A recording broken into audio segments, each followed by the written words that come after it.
جب حضرت موسیٰ علیہ السلام کو اللہ تبارک و تعالیٰ کی طرف سے حکم ہوا، آپ نے اعلان نبوت فرمایا،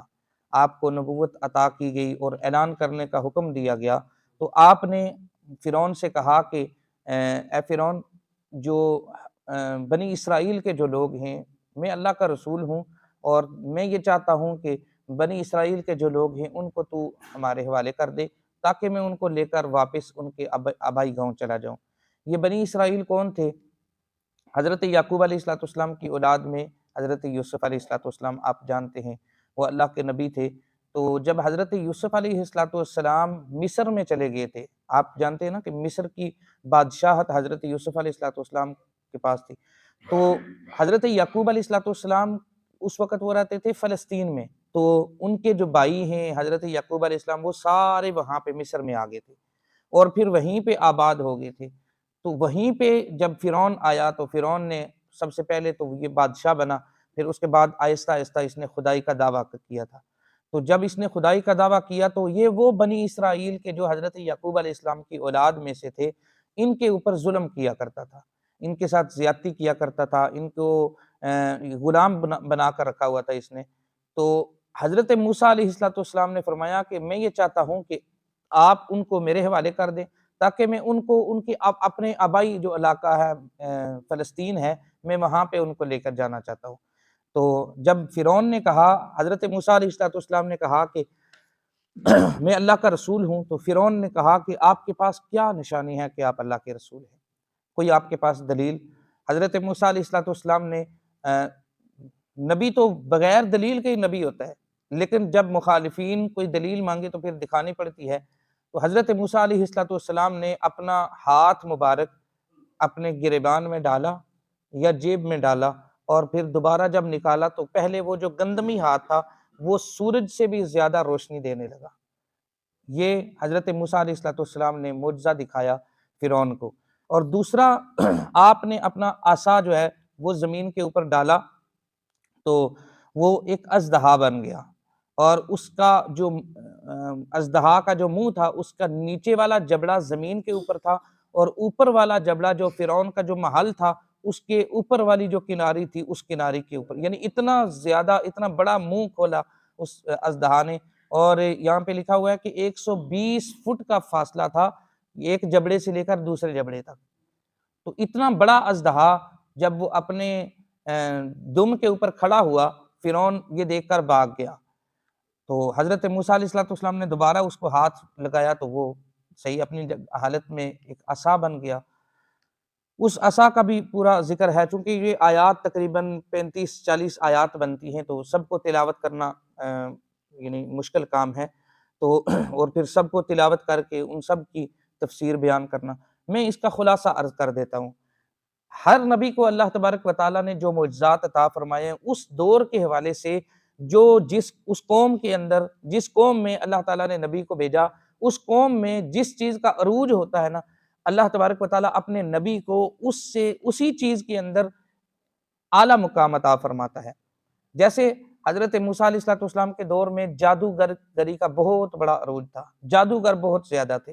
اور فرعون جتنے بھی اپنے کام کیا کرتا تھا وہ جادو کے بل بوتے کے اوپر تھا۔ تو حضرت موسیٰ علیہ السلام کو جادو کے توڑ کے حوالے سے جو معجزہ دیا گیا تو وہ جادو کا توڑ تھا۔ اسی طریقے سے آقا کریم صلی اللہ علیہ وسلم جب تشریف لائے تو مکہ کے اندر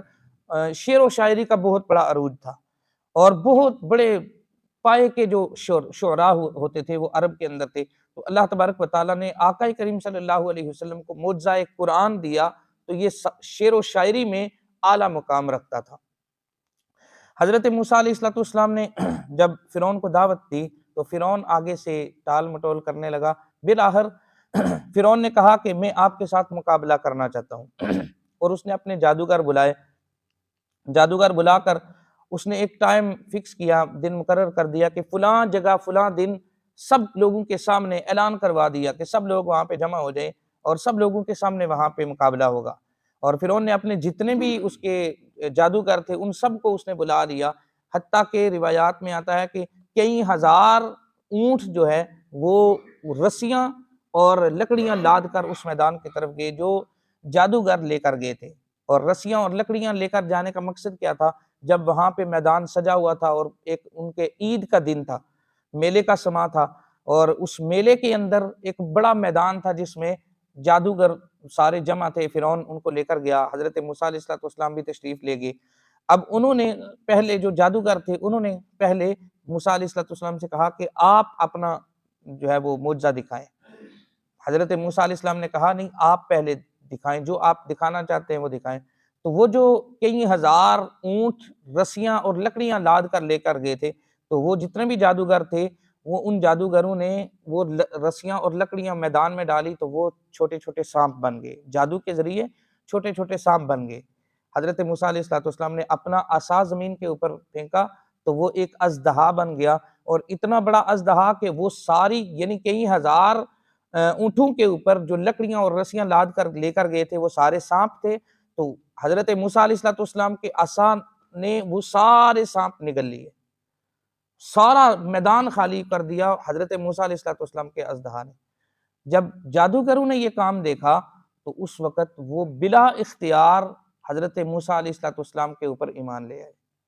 اور اس میں روایات میں آتا ہے 6000 یا اس سے کچھ کم و بیش اتنے افراد تھے جو جادوگر تھے۔ تو حضرت موسیٰ علیہ السلام نے دوبارہ عصا کو ہاتھ لگایا تو وہ عصا بن گیا، پہلے اژدہا نظر آ رہا تھا اب عصا بن گیا۔ جو ہی حضرت موسیٰ علیہ السلام نے یہ معجزہ دکھایا تو وہ 6000 یا کچھ زائد یہ جتنے بھی جادوگر تھے وہ سارے کے سارے اللہ تبارک و تعالیٰ کے اوپر ایمان لے آئے، حضرت موسیٰ علیہ السلام کے اوپر ایمان لے آئے۔ اب جو فرعون تھا وہ کہنے لگا کہ آپ نے یعنی جادوگروں نے اور حضرت موسیٰ علیہ السلام نے ملی بھگت کے ساتھ یہ سارا کام کیا، مجھے نیچا دکھانے کے لیے اور مجھے کمزور کرنے کے لیے یہ سارا کام کیا، آپس میں یہ ملے ہوئے ہیں۔ لہٰذا فرعون نے کہا،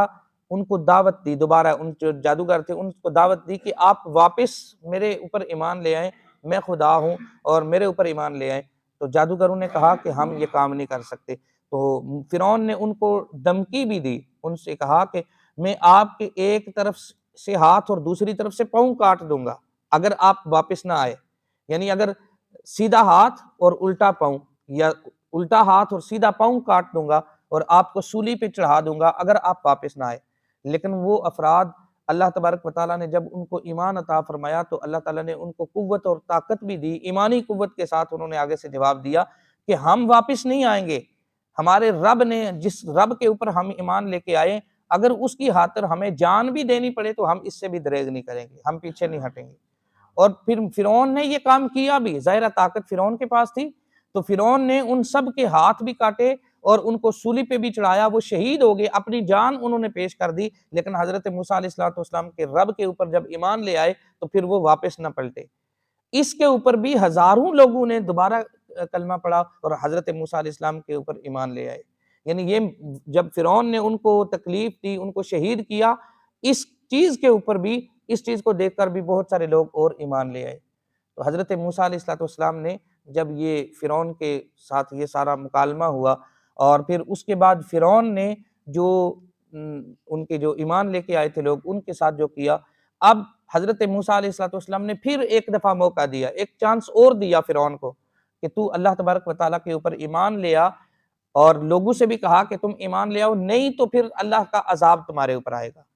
اور پھر اللہ کا عذاب آیا، ایک دم یہ سارا کام نہیں ہوا، کئی سال تک یہ آگے پھر تفسیر آئے گی کہ ان کے اوپر کیا کیا عذاب آتے رہے۔ پہلے بارش برسنا بند ہو گئی، ایک سال پورا بارش نہیں ہوئی، پھر اس کے بعد ٹڈی دل کا عذاب آ گیا، پھر ان کی پوری قوم جو تھی وہ ان کے جسموں میں کپڑوں میں جوئیں پڑ گئی، اس طرح عذاب آتے رہے۔ اور پھر بالآخر جب وہ قوم نہ سنبھلی، یہ سارا کچھ دیکھنے کے باوجود بھی وہ قوم نہ سنبھلی، تو پھر آخر کے اوپر ان کے اوپر جو بڑا عذاب تھا وہ آیا۔ تو اب کسی بھی، اب پیچھے جو جتنے بھی انبیاء کرام کے حالات ہم نے پڑھے، تو کسی قوم کے اوپر بھی جب عذاب آیا تو ایک دم عذاب نہیں آیا، بلکہ اللہ تبارک و تعالیٰ ان کو مہلت دیتا رہا کہ شاید یہ سنبھل جائیں، شاید یہ میری بارگاہ میں آ جائیں۔ لیکن جب وہ قوم اللہ کی بارگاہ میں نہ آئی تو پھر ان کے اوپر بڑا عذاب آیا۔ یہ مسلسل اس سورہ مبارکہ میں انبیاء کرام کے ذکر ہیں، اور انبیاء کرام کے جو مختلف قومیں ہیں ان کے اوپر جو عذاب آتے رہے تو ان کا ذکر ہے۔ آگے انشاءاللہ وہ تفصیل کے ساتھ میں کل عرض کروں گا کہ موسیٰ علیہ السلام کی جو فرعون کی جو قوم تھی، فرعونیوں کے اوپر کیسے کیسے عذاب آتے رہے، اور لیکن ان کے باوجود بھی وہ قوم نہ سنبھلی۔ میں کل ہی ایک خبر پڑھ رہا تھا کہ محکمہ موسمیات نے کہا کہ جو موجودہ جو پاکستان کے جو حالات ہیں، یعنی بارشیں نہیں ہو رہی بالکل بھی، اس دفعہ بالکل بھی بارش نہیں ہوئی، سردی نہیں ہوئی۔ اب عین ممکن ہے کہ اس دفعہ کی جو گرمی ہے وہ پچھلے کئی سالوں سے زیادہ گرمی پڑنے والی ہے، اور اس کا نقصان سب سے زیادہ محکمہ موسمیات نے یہ کہا کہ ہمارا سب سے زیادہ جو نقصان ہوا ہے وہ یہ ہے کہ زیر زمین جو پانی ہے وہ دن بدن کم ہو رہا ہے۔ تو یہ بھی اللہ کا عذاب ہے ہمارے اوپر، لیکن ہماری قوم اس طرف کبھی بھی ہم نہیں آتے۔ اور انبیاء کرام کی پہلے انبیاء کرام کی جو امتیں ہیں جن کے اوپر عذاب آتے رہے، تو میں نے پہلے عرض کیا اللہ تبارک و تعالیٰ پہلے تھوڑے عذاب بھیجتا ہے، چھوٹے عذاب بھیجتا ہے کہ شاید یہ قوم سنبھل جائے، شاید ان کو کسی چیز کی کمی محسوس ہو تو یہ میری طرف رجوع کر لیں۔ لیکن وہ قوم جب نہیں سنبھلی تو پھر اس کے بعد بڑا عذاب آیا۔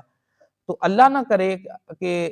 امت مسلمہ اور بالخصوص ہم پاکستان میں رہنے والے اگر ہم نہ سنبھلے اور اللہ کی بارگاہ میں سچے دل سے اجتماعی توبہ نہ کی تو پھر اللہ کا عذاب ہمارے اوپر آئے گا۔ یہ چھوٹے عذاب آئے ہوئے ہیں، اور اس وقت میں سمجھتا ہوں سب سے جو بڑا عذاب ہے ہمارے اوپر کہ اللہ تعالیٰ نے ہمارے ظالم حکمران ہمیں عطا کیے ہیں۔ یعنی جو بھی حکمران آتے ہیں، کسی بھی پارٹی کا میں نہیں لیتا، جو بھی آتا ہے وہ پہلے سے بڑا ظالم ہوتا ہے، اور اس وقت جو ہمارے اوپر حکمران مسلط ہیں، یعنی غریب سے غریب تر ہو رہا ہے،